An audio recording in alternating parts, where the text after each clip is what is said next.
ការក្តីសង្ឃឹមលើទ្រង់កម្ពុជាត្រូវការក្តីជំនឿពីទ្រង់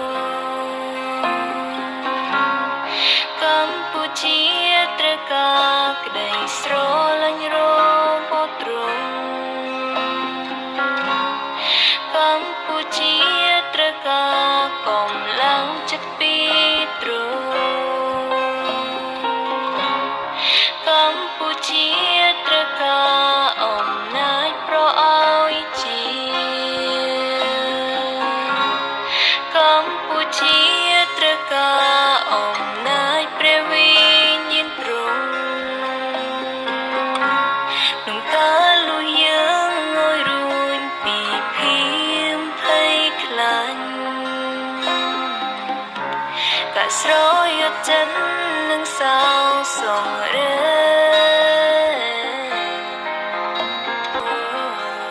ដែលធ្វើឲ្យពីពំលោកពេញដោ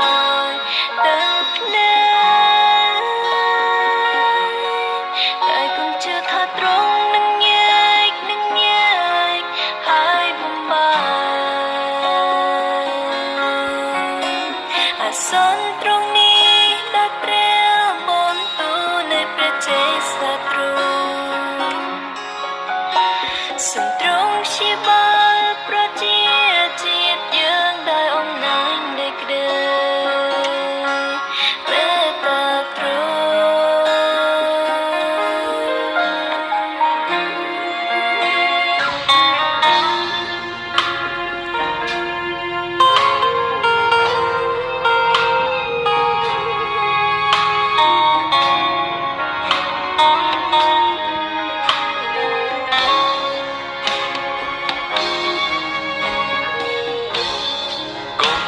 ជាត្រូវការព្រះគ្រី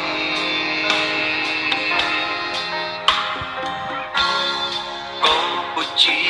ត្រូវការក្តីសង្ឃឹមពីទ្រង់កម្ពុជាត្រូវការក្តីជំនឿលើ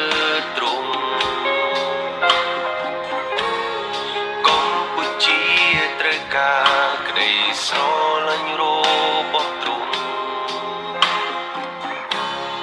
កម្ពុជាត្រូវការកម្លាំងចិត្តពីទ្រង់កម្ពុជាត្រូវការអំណាចប្រឲ្យជាកម្ពុជាត្រូវការអំណាចព្រះវិញ្ញាណទ្រង់ក្នុងការលួចយើងឲ្យរួចពីភា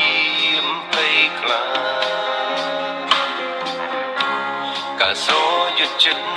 នឹងសោកសង្រេដែលធ្វើឲ្យពីពុំលោកពេញដោយទឹកភ្នែកតែគុណជឿថាទ្រង់នឹងញែកហើយបំបាយអាសន្នទ្រង់នេះដោយព្រះបន្ទូលនៃព្រះចេស្តាទ្រង់